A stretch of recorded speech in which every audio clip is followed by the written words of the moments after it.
Monsieur le ministre, de votre présence.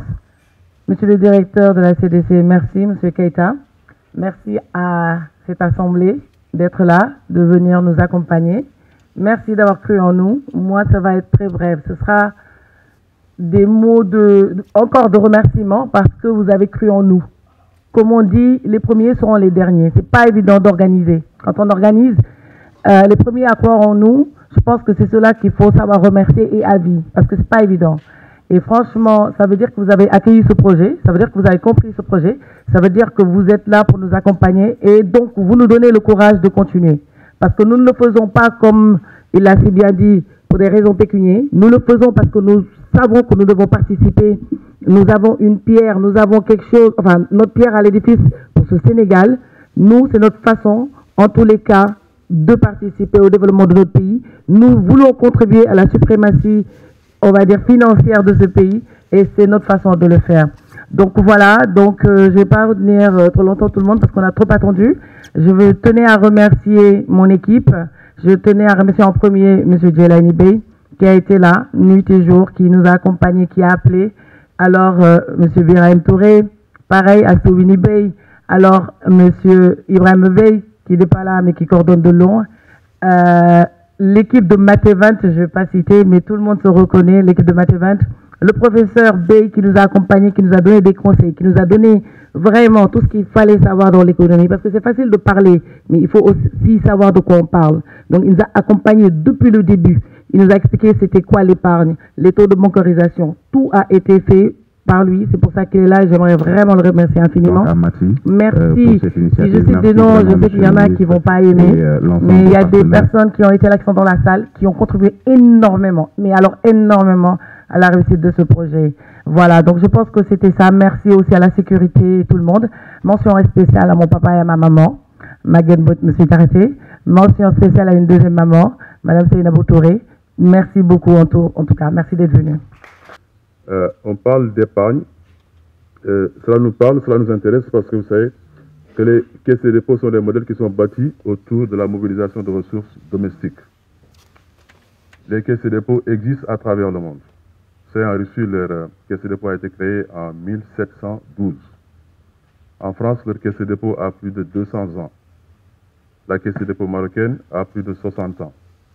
Celle sénégalaise a été créée par la loi 2604 du 4 janvier 2006. Donc, elle fêtera bientôt ses 20 ans. Aujourd'hui, elles sont des solutions pratiques auprès des États qui sont très endettés. Vous savez que le Sénégal est un pays voilà, un peu endetté et que des choses ont été découvertes il n'y a pas longtemps, portant sur les finances publiques et montrant une certaine nécessité de se mobiliser, de mesurer notre capacité interne de mobilisation de ressources pour un peu pallier à ces restrictions que nous avons et dont le Premier ministre parle souvent et qui sont fléchées sur le comportement de certaines institutions financières qui parfois aussi déteignent sur ces banques qui ne suivent pas forcément nos autorités. Je dois dire aussi, il faut savoir au Sénégal, on ne le dit pas souvent, que les banques ne sont locales, ne sont nationales que de nom. Si je vous disais que une nationalité africaine détient 54% des banques sénégalaises. Donc, qui détient ces banques, finance son économie, qui finance son économie, l'oriente dans les segments pour lesquels vous ne serez pas en concurrence avec son économie propre. Ceci dit, que le Sénégal devrait travailler à un peu mesurer sa capacité de mobilisation de ressources pour un peu pallier à ses difficultés d'endettement, mais aussi pour financer son économie de manière pérenne et stable. C'est la raison pour laquelle la Caisse des dépôts est sponsor de cet événement, dont nous félicitons les organisateurs, mais aussi s'il y avait des travaux supplémentaires, s'il y avait d'autres organisations qui devraient nous permettre de porter le message sur l'étendue du territoire, de faire de sorte que l'ensemble des acteurs qui sont ici à Dakar, mais aussi qui sont au niveau des territoires, parce qu'aussi la Caisse des dépôts se positionne comme banque des territoires, nous pourrions avoir comme interlocuteurs les élus locaux, parce qu'aujourd'hui, nos collectivités sont en très forte demande de finances, n'ayant pas forcément accès à cause de nombreuses restrictions, mais aussi les banques commerciales ne pourraient pas suivre les collectivités qui ont besoin de ressources longues et stables sur des périodes de 10, 15, 20 ans. Un peu aujourd'hui pour observer la disparité qu'il peut y avoir entre ce qu'on propose ici à Dakar et ce que ce dont nos collectivités ont besoin. Je crois qu'il est nécessaire d'avoir des institutions financières de la trempe de la Caisse de dépôt et consignation, mais aussi accolées, qui viennent en appoint avec des initiatives comme la vôtre, pour un peu apporter ce souffle, ce regain, ce surplus en termes de finances pour nos collectivités territoriales. C'est en ce sens que la Caisse de dépôt est présente à cette rencontre, et j'assure les organisateurs de notre volonté à les accompagner, auquel cas ils auraient des visées beaucoup plus importantes et touchant l'étendue du territoire. Donc merci infiniment, merci à tous. Monsieur le représentant de la présidence de la République, Monsieur le représentant de la primature, Monsieur le représentant du ministre des Finances et du Budget et des structures rattachées, Monsieur le représentant du directeur national de la BCEAO, Monsieur le directeur de la Caisse de dépôt et le DG de la Caisse de dépôt et de consignation, Monsieur Fadilou Keïta, ici présent, Monsieur le représentant de l'APIX, Mamadou Dione, je crois bien. Merci beaucoup, Monsieur Dione. Monsieur le représentant de la LONASE, Mesdames et Messieurs les directeurs généraux et institutions financières, Mesdames et Messieurs les directeurs généraux des structures d'enseignement, Mesdames et Messieurs les représentants des associations de consommateurs,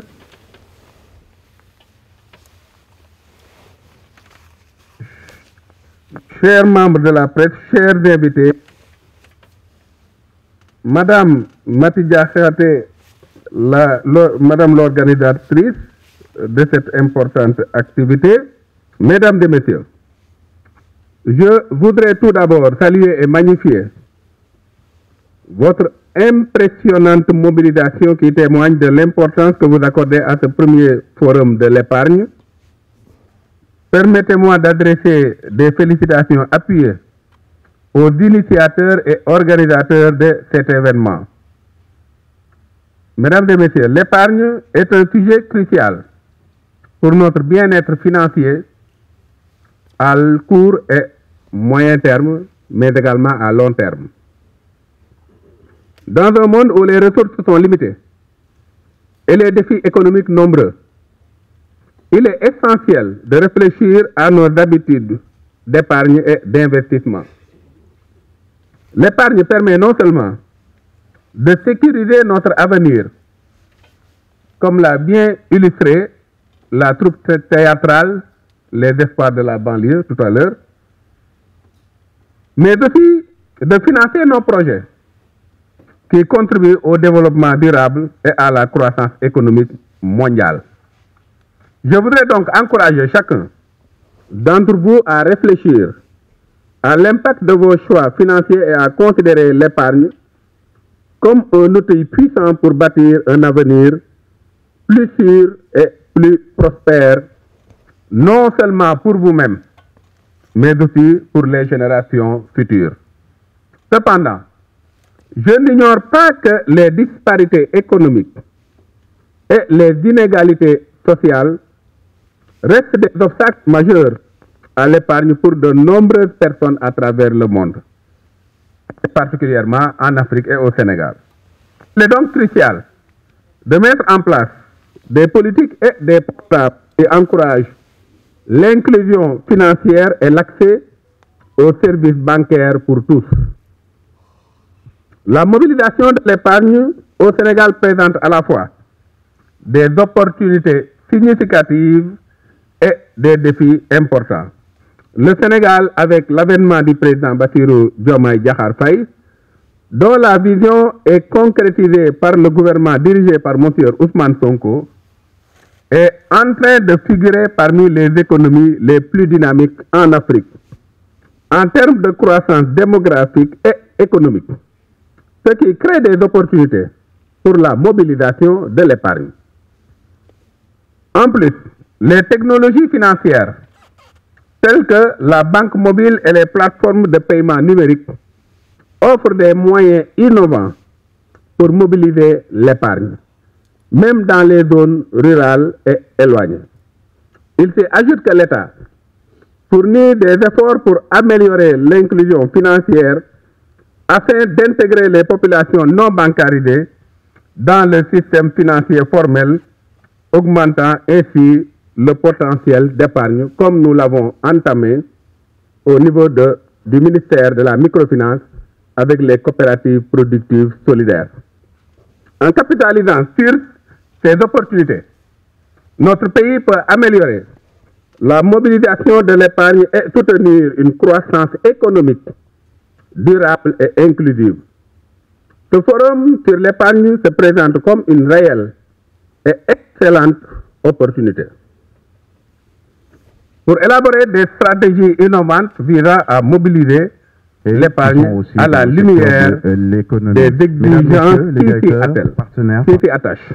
Dans cette optique, il est essentiel que tous les acteurs de l'écosystème, tant financier qu'éducatif, s'engagent davantage à promouvoir la pratique de l'épargne au sein de tous les segments de la population dans toute sa diversité.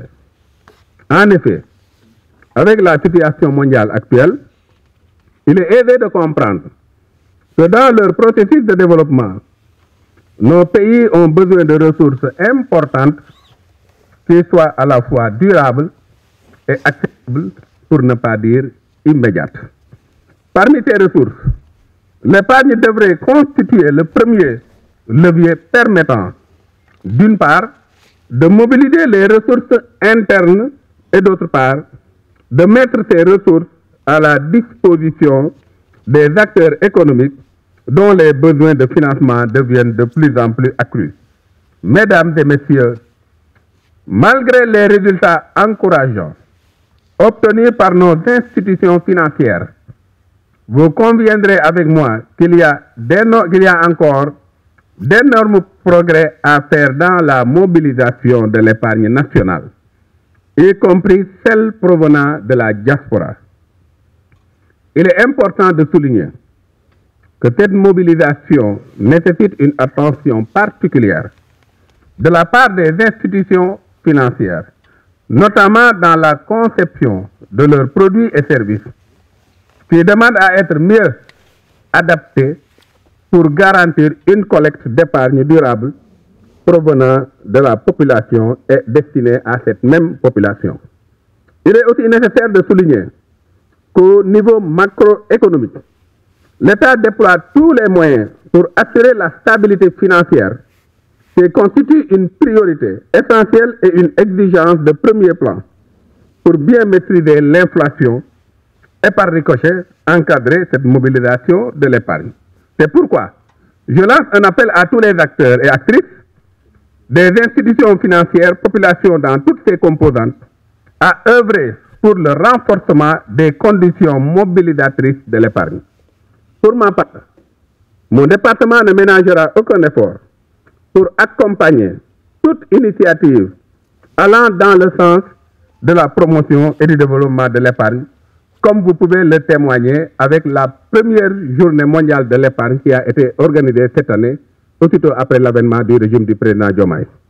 Mesdames et messieurs, les thèmes abordés lors de ce forum s'alignent parfaitement avec les orientations gouvernementales définies dans l'agenda de transformation Vision 2050.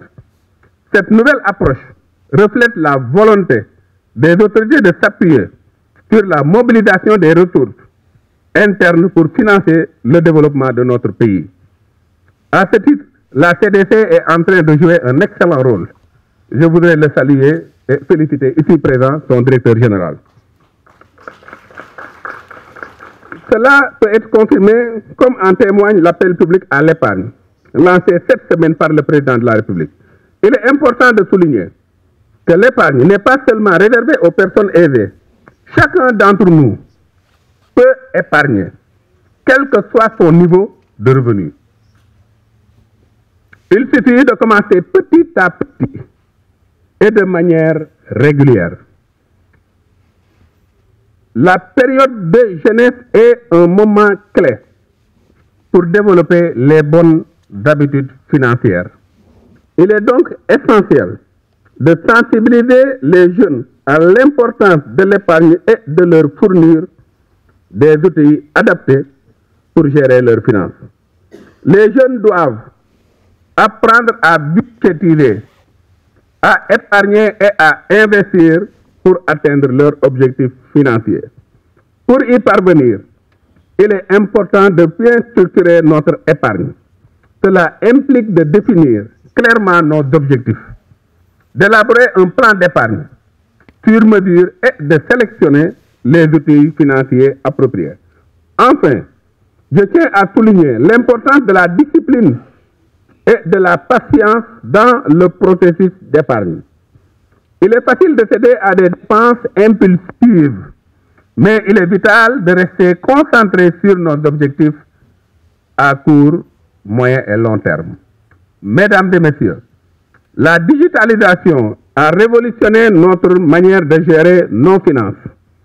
Les applications de gestion financière, les plateformes de paiement en ligne et les services de banque en ligne offrent une flexibilité et une commodité sans précédent. Il est essentiel de tirer parti de ces outils pour améliorer notre gestion financière.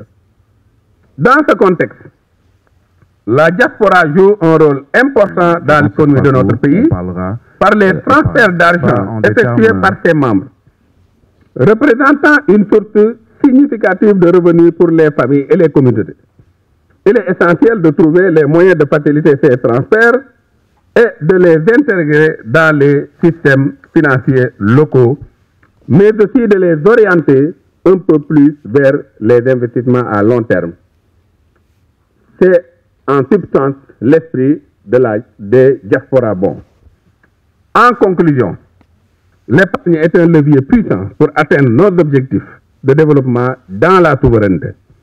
C'est pourquoi je vous encourage tous, particulièrement les jeunes et les femmes, les artisans, les agriculteurs, les transformateurs, à prendre le contrôle de vos finances, à commencer à épargner dès aujourd'hui, à structurer votre épargne et à tirer parti des outils numériques pour améliorer votre gestion financière.